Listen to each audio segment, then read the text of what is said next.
नमस्कार मित्रांनो, मुरांबा मालिकेच्या आजच्या भागात आपण बघूया रमानी घरातली सगळी भांडी घासायला काढलेली असते आणि सगळी काही भांडी घासण्यासाठी ती बाहेर बसलेली असते. अक्षय तिला शोधत येतो. अगं रमा, तू काय लावलंय हे आणि काय करतीयेस? काय करतीयेस म्हणजे काय दिसत नाही का भांडी घासतीये? तुम्ही आणलाय ना तो भंगार डिश वॉशर, एक सुद्धा भांड त्यामध्ये स्वच्छ निघत नाही आणि एवढी सारी भांडी जर घासायची म्हटली तर 17 वेळा लावायला लागणार, तेव्हा कुठे भांडी घासून होणार? त्यापेक्षा हाताने घासलेली कधीही चांगलं ना. अगं तू काय लावलंय रमा, हे तू काय करतीये? तुला तरी कळतंय का? आणि काय ग, काहीतरी सांगण्याचा प्रयत्न करतीये मला. काय सांगायचंय तुला? रमा, तुला काय सांगायचंय ना मला सांग, मी तुला सगळी काही मदत करेल. फक्त तुझ्या मनात काय आहे ना नेमकी मला तू सांग. अक्षय आता फिरून फिरून त्याच गोष्टीवर येत असतो आणि सारखं रमाच्या मागे लागतो की नेमकी तुला काय सांगायचंय मला सांग. रमा अक्षयला म्हणते, सुट्टी ना आज, मग झालं का सुरू? हे बघा, तुम्हाला जर मला काय म्हणायचं ऐकायचं असेल ना तर त्याला एवढी भांडी घासायला मदत करा, सगळे सोबत मिळून सगळं काही काम पटापट आवरू, मग मला काय सांगायचंय ना तुम्हाला सांगते. रमा, तू काय लावलंय कळतंय का? हो, पटपट पटपट बडबड करू नका, ही भांडी आवरायला मला सुरुवात करा.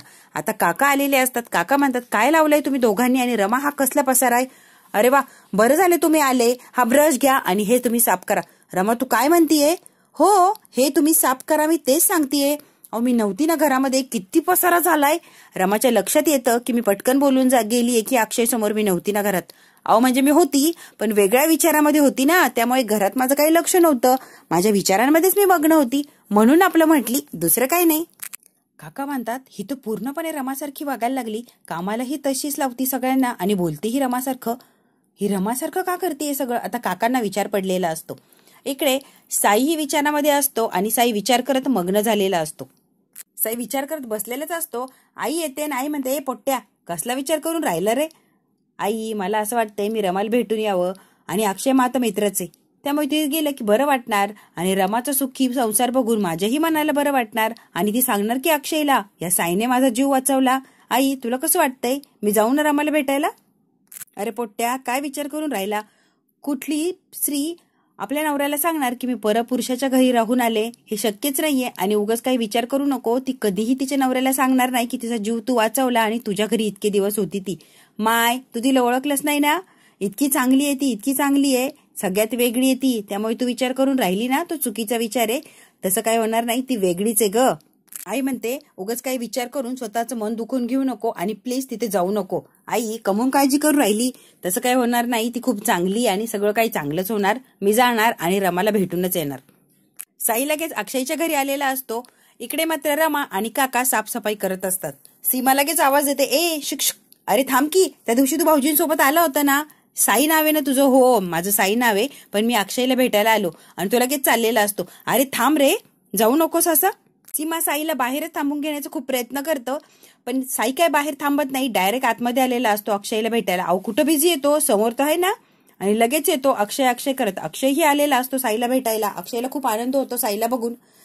हिच्या हातातलं मात्र रमाचे काम करत असते, त्या हातातली वस्तू पडलेली असते आणि रमाला खूप टेन्शन आलेलं असतं. आता साई खरं काय ते सांगणार आणि माझं सगळं पितळ उघडं पडणार, त्यामुळे बिचारी रमा खूप घाबरलेली असते. आणि सीमा म्हणते, त्या दिवशी पंकज भाऊजींबरोबर आला तेव्हाही याला काहीतरी सांगायचं होतं अक्षयला, आणि आता तर हा नक्की आलाय विचार करून, म्हणजे हा सांगणार म्हणजे सांगणारच. सीमालाही टेन्शन आलेलं असतं साईच्या येण्यामुळे. अक्षय लगेच रमाला आवाज देणार, तेच रमा त्यांच्याजवळ जाऊन उभा राहते. अरे साई, ही माझी बायको रमा, आणि रमा हा साई माझा मित्र, खूप चांगला मित्र आहे आणि आपल्या कंपनीला रॉ मटेरियल सुद्धा सप्लाय करतो. आणि बघ, कंपनीचा बिझनेसमध्ये मदत करतो ती गोष्ट वेगळी, पण माझा खूप चांगला मित्र आहे रमा हा, आणि खूप चांगला माणूस आहे हा. आता रमासोबत साईची ओळख करून दिलेली असते. अरे फायनली तुमची भेट झाली, मागे 2 वेळेला आला तेव्हा तुझी आणि याची भेटच झाली नव्हती ग. रमा बघ, आज तुम्ही भेटला, खूप छान वाटला. सीमा म्हणते, अरे त्याला चहा पाणी वगैरे काही करू नका, त्याला काम असेल. हो ना रे साई, तुला काहीतरी काम आहे ना? आई, अगं शांत बस, तो आपल्याकडे आलाय ना, अशी काय म्हणते? अरे नाही, म्हणजे त्याला घाई झाली असेल तर जाऊ दे की. साईला वाईट वाटतं, रमाने ओळख करून दिलेली असते आणि रमा याच्याशी अजिबात ओळख नाही असं साईला दाखवते. तेव्हा त्याच्या लक्षात येतं की आई म्हटलेली असते की कुठलीही बायको परपुरुषाची ओळख करून देणार नाही आपल्या नवऱ्यासमोर. तो म्हणतो, अरे अक्षय, मी थांबलो असतो बरं का, पण मला खूप महत्वाचं काम आठवलंय आणि जरा मी लगेच जाऊन येतो. अक्षय म्हणतो, अरे बस, काहीतरी घेऊन जा, आता रमा काहीतरी आणते ना आपल्यासाठी. सीमा म्हणते, अरे अक्षय, तुला म्हटले ना मी, त्याला काहीतरी काम असणारे, जाऊ दे ना रे. आणि तो साई घाईघाईने बाहेर आलेला असतो. बाहेर जेव्हा येतो तेव्हा रस्त्याने चालताना त्याला आई जे बोलले ते आठवायला लागलेलं असतं. अरे साई, तू जाऊन तिथे उपयोग होणार नाहीये, ती रमा तुला ओळखही देणार नाही आणि तिच्या नवऱ्यालाही तुझी ओळख करून देणार नाही, कारण तिच्या नवऱ्याला जर कळालं की तुझ्याजवळ राहिली तर दोघांमध्ये वाद होणार किंवा मतभेद होणार.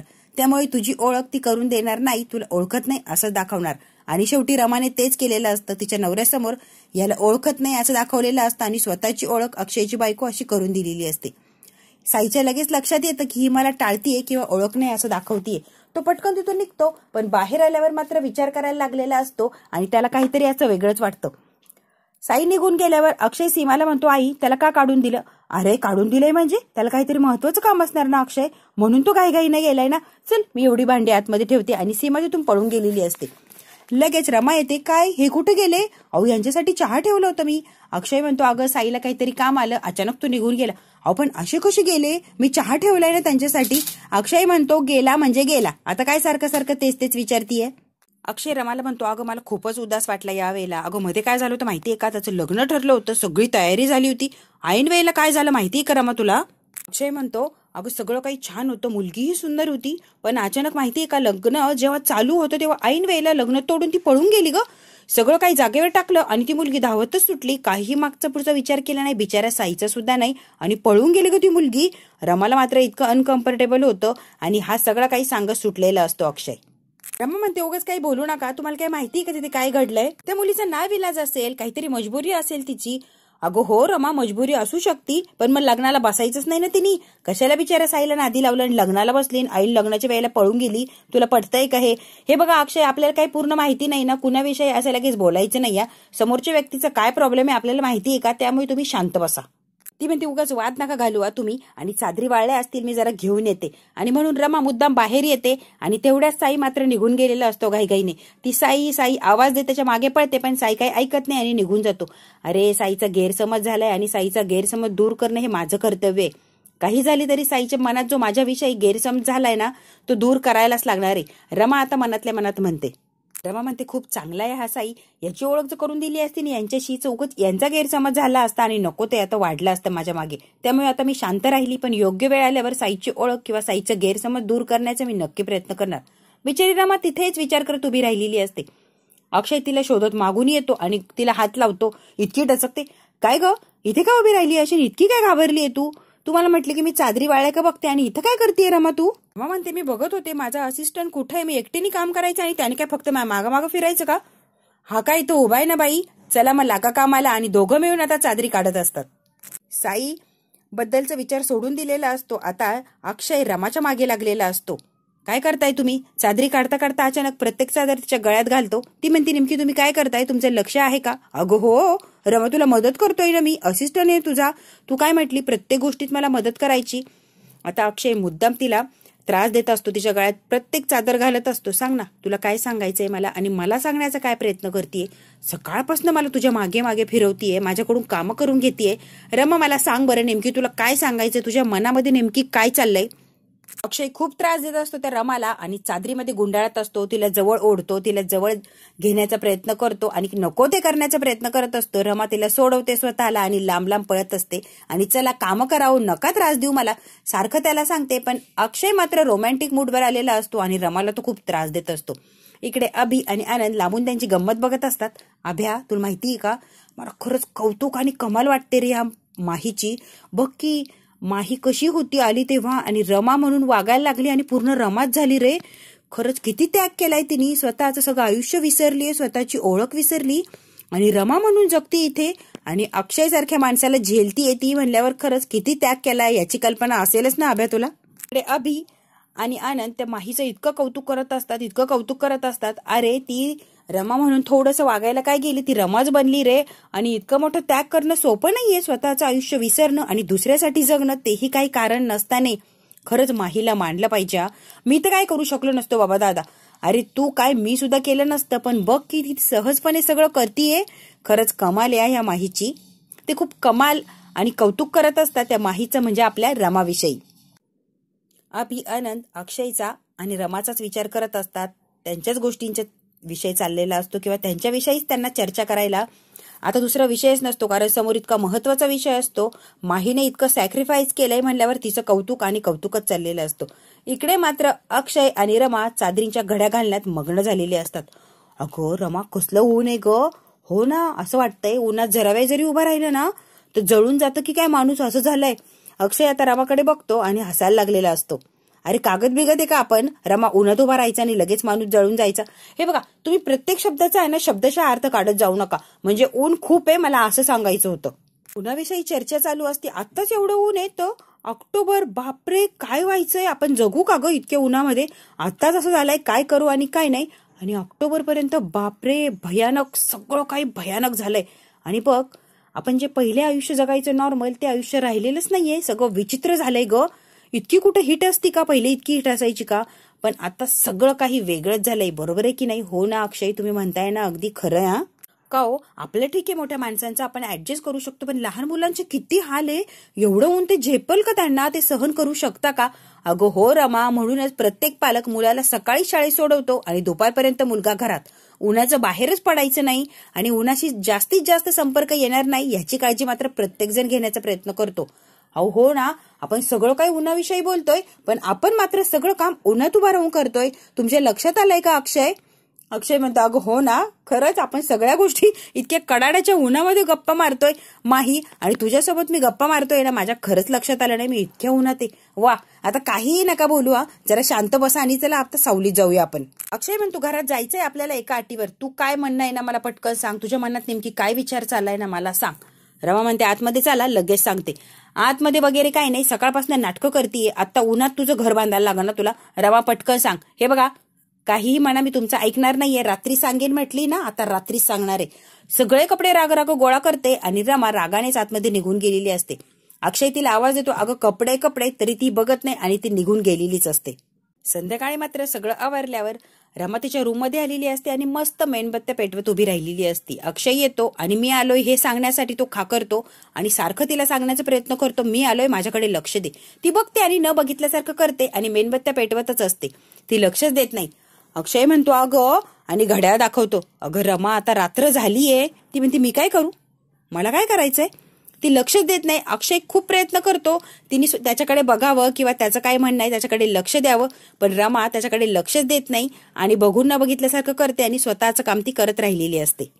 ह्याला मात्र इतका राग आलेला असतो. सकाळपासून बिचारा मागे मागे मागे करतोय, ती जे सांगन ते काम करतोय, प्रत्येक कामात मदत करतोय, तिने सांगितलं सगळं काही करून ठेवतोय, सगळं व्यवस्थित घर आवरायलाही मदत केलेली असते आणि सगळं खेळून खेळून ती म्हटलेली असते की आता सांगते, मग सांगते, आता सांगते. असं करता करता दिवसाची रात्र झालेली असते आणि शेवटी रात्रही झालेली असते, तरीही रमा अक्षयकडे लक्ष द्यायला तयारच नसते. तो जवळ येऊन थांबलेला असतो तरी रमा तिचं काम करत असते. तो आला की नाही आला त्याने तिला काही फरक पडत नाही असं ती दाखवत असते. आता मात्र अक्षयचा पारा चढलेला असतो आणि त्याला खूप राग येतो हिचा, की काय रे, सकाळपासून हिच्या मागे मागे करतोय पण एकाचंही उत्तर देत नाहीये. आता हिला बघतोच, ही कशी काय मला खरं काय ते सांगत नाही. तिचं काय मेणबत्त्या पेटवते, त्याला अशी खुणावते आणि तिथून निघून चाललेली असते मोठ्या तोऱ्यामध्ये. आता अक्षय मात्र पेटलेला असतो, तिला पक्का पकडतो. काय ग, काय नाटकं लावले ग सकाळपासून? आता जर नाटकं केले ना रमा तर माझ्याशी गाठ या. आता नाटकं करायची नाही. सकाळपासून मला इतकी फिरवतीये, आता मला सांग नेमकी सकाळपासून काय लपवतीये किंवा मला काय सांगण्याचा प्रयत्न करतीये? आता तू येणार रमा, बघ इथून पळून गेली किंवा न सांगण्याचा प्रयत्न केला ना तर खरंच हे अक्षयशी गाठ्या आणि मी काय करेन ना माझं मला माहित नाहीये, त्यामुळे मुकाट्यानं मला सांगून टाकायचं. ती शांत उभी असते, तिच्यावर काहीही परिणाम नसतो. अक्षय मात्र चिडलेला असतो आणि त्याला असं झालेलं असतं तर ही रमा कधी तोंड उघडेल, कधी काय ते मनातलं मला सांगून टाकणार आणि मला एक रिलॅक्स किंवा बेटर फील येणार. पण तीही माहीच रमाच असते, ती शेवटपर्यंत तोंड उघडतच नाही. ती गप्पच बसलेली असते आणि इतकी नॉर्मल असते. अगं, मी इतका तळतळून इतक्या कळकळीने काहीतरी विचारतोय तुला, तुझ्यावर काहीही परिणाम नाहीये. नेमकी तू शुद्धीत आहेस ना? अक्षय, असं काय बोलताय? मी आहे शुद्धीत. अक्षय आता नॉर्मल होतो, खूप शांत होतो आणि खूप प्रेमाने तिला विचारतो, रमा, आता दिवसभर सगळं तुझं ऐकलं ना मी, आता तूही माझं ऐक आणि प्लीज सकाळपासून ज्या गोष्टीसाठी मला फिरवतीये ना, फायनली प्लीज ती गोष्ट सांगून टाक ना यार. आता किती मला ताणवशील? तुझ्या मागे पुढे करून अक्षरशः माझ्या पायाचे तुकडे पडले रमा, सगळं काही काम केले, प्लीज सांग ना. आता प्रेमाने सांगितलेलं असतं आणि अक्षय नॉर्मल झालेला असतो, त्यामुळे रमाही आता मूडमध्ये आलेली असते. रमा खूप हळूच म्हणते, हे बघा आता फायनली मी जे सकाळपासून इंतजार करताय ना ती गोष्ट मी तुम्हाला सांगूनच टाकते. अगं सांग सांग प्लीज लवकर सांग. अहो अक्षय, तुम्हाला माहिती आहे का मला तुमच्याकडून काय अपेक्षा आहे? अगं बाई ते सांग की, सकाळपासून त्याच्यासाठीच फिरतोय ना मी. अहो अक्षय, मला तुमच्याकडून काय हवंय माहिती आहे का तुम्हाला? आता सांगा. आता तो परत चिडलेला असतो. अक्षय, मला तुमच्याकडून तुमचा एक दिवस म्हणजे अख्खा सकाळपासून संध्याकाळपर्यंत तुमचा दिवस हवाय. तुम्ही मला एकटेच हवा, घरातलं कुणीही नको. आपण दोघंच कुठेतरी बाहेर जाऊया, स्वतःसाठी वेळ घालूया, दिवसभर एकमेकाला समजून घेऊ आणि सगळ्या काही जुन्या नवीन आठवणी एकत्र घालवण्याचा प्रयत्न करू. आपण एकत्र राहण्याचा प्रयत्न करू, मला एवढंच म्हणायचंय. आणि दिवसभर मला तुमच्यासोबत राहायचंय अक्षय, एवढीच माझी इच्छा आहे. अक्षय म्हणतो, बापरे, अगं एवढंच म्हणणं होतं का रमा तुझं? हो, माझून काय असायला हवं? अगं बाई, एवढं सांगण्यासाठी अख्खा दिवस घेतला माझा. रमा खरंच तू ग्रेट आहेस. अगं एवढं सांगायचं तुम्हाला, सकाळी उठल्या उठल्या सांगायचं की तुमच्याबरोबर जायचंय फिरायला मला, आणि मी लगेच घेऊन गेलो असतो की. एवढ्यासाठी एवढा दिवस घालवला. रमा तू का मला त्रास दिला? त्रास दिला मी इतकं प्रेमाने म्हणतीये की माझ्यासोबत दिवसभर राहा, आणि तुम्हाला अक्षय त्रास वाटतोय का तो? अगं तसं म्हणायचं नव्हतं, पण इतकी साधी गोष्ट होती. मला वाटलं तू काहीतरी वेगळं, यापेक्षा वेगळं मी काय विचारणार? आणि अक्षय तुम्हाला काय अपेक्षा आहे?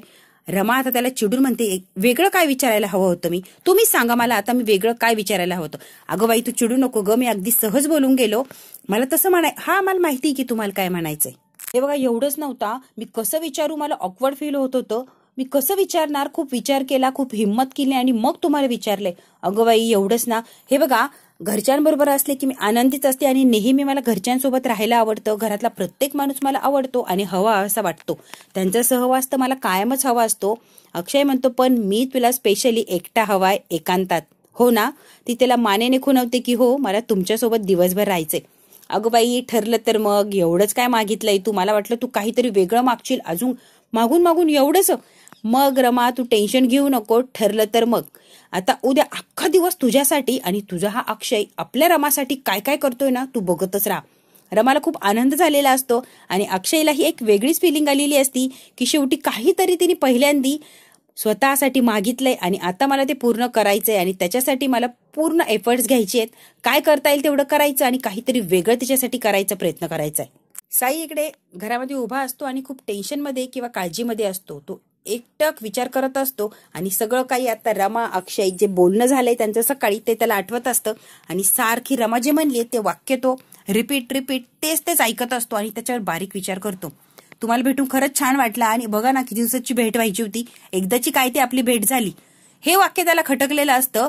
ही माझ्यासोबत राहिली, इतक्या दिवस आम्ही एकत्र राहिलो, शेवटी लग्नाचा निर्णय घेतला, आणि इतकी सहज ती अक्षय समोर मला कसं म्हणाली की नमस्कार मी अक्षयची बायको आहे म्हणून तिने ओळख करून दिली, आणि इतकी नॉर्मली वागली. तिची आणि माझी ओळख आहे असं तिने दाखवलंच नाही.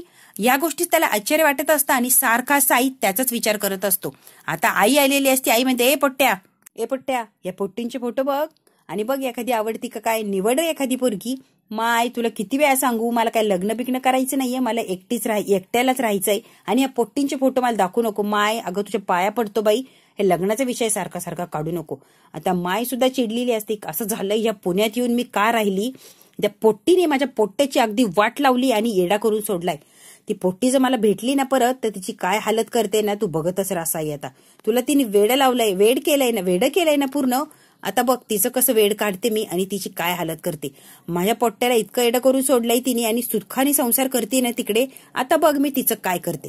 माय तिच्याबद्दल वाईट बोलायचं नाही आणि तिला काही करायचं सुद्धा नाही. तुला आता पहिलं शेवटचं सांगतोय, तिच्याबद्दल वाईट बोलायचं नाही ना. काय म्हटलं तू? तिच्याबद्दल वाईट बोलायचं नाही ना. मग आता मा ऐक, तिचं नाव सुद्धा घेणार नाही मी. तू या पोट्ट्यांपैकी एक पोट्टी निवड आणि सुखाने संसार कर. किती छान छान पोट्ट्या आहे. माय तुला कळत नाही का ग? असं नसतं ग. अगं बाई असं नसतं. काय रे असं नसतं? ती म्हणते मोठा तिला भेटायला गेला होता ना, तिचं लग्न झालंय, ती तुला ओळख सुद्धा दाखवली नाही आणि आता घरी येऊन झुरत बसलाय का तिच्या आठवणीमध्ये. तिच्या आठवणीत झुरण्यापेक्षा आहे ना लग्न करून संसाराला लाग. त्या पोट्टीचा नाद कायमचा सोडून दे. आई साईची चांगली समजूत काढते पण साई मात्र समजून घ्यायला तयारच नसतो. फायनली अक्षय आणि रमा एका दिवसाच्या ट्रिपसाठी चाललेले असतात. इतक्या बॅगा घेतलेल्या असतात या माहीने की बस अक्षय त्या बॅगाच मोजत बसलेला असतो. आनंद आणि अभि त्यांना वाट लावायला असतात. हे सगळं काही घेतलं ना रे, हवा बिवा चेक करा, ऐनवेळेला तुमची पंचायत नको. अरे सगळं काही व्यवस्थित आहे दादा, पण तू बघतोयस का या बॅगा किती आहे एका दिवसाच्या प्रवासाला. रमा आलेली असते आणि दोन्ही हातामध्ये 2-3 बॅगा परत तिने आणलेल्या असतात.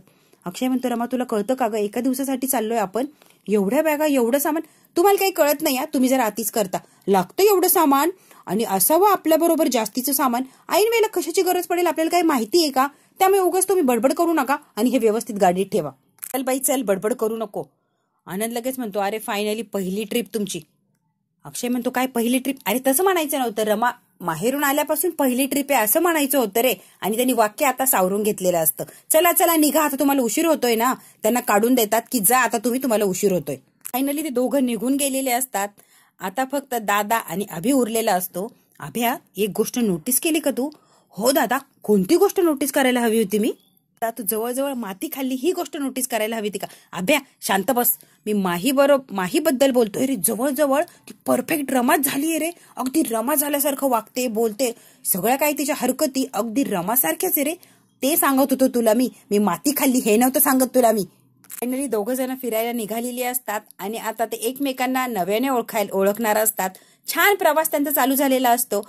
अक्षय गाडी चालवत असतो चोरून, रमा मात्र त्याला सारखी बघत असते. पुढच्या भागामध्ये अक्षय आणि रमा एका जागेवर गेलेले असतात, मस्त एन्जॉय करत असतात. स्वतःच्या हाताने ठेचा बनवतो आणि म्हणतो रमा आता माझ्या हातचा ठेचा खाऊन बघ.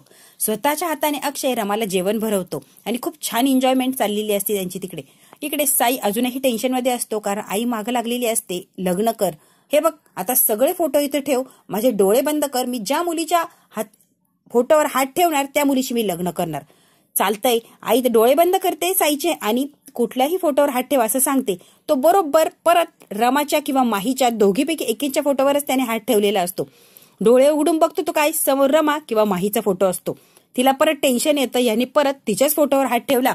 इकडे रमा अक्षय खूप छान आणि मस्त एन्जॉय चाललेलं असतं. ती म्हणते किती छान वाटतं ना आपल्या पार्टनर बरोबर असं एकांत निवांत सगळ्यांपासून वेगळं काहीतरी एन्जॉय करायला मिळालं. एकमेकाला समजून घेतो, एकमेकांविषयी काहीतरी गोष्टी नव्याने शिकायला मिळतात. जे कमी आहे ते आपण एकमेकाला सांगतो आणि सगळे काही गैरसमज दूर करायला आपल्याला वेळ मिळतो. बरोबर आहे ना? अक्षय म्हणतो हो रमा, म्हणूनच आपण इतक्या छान ट्रिपला आलोय.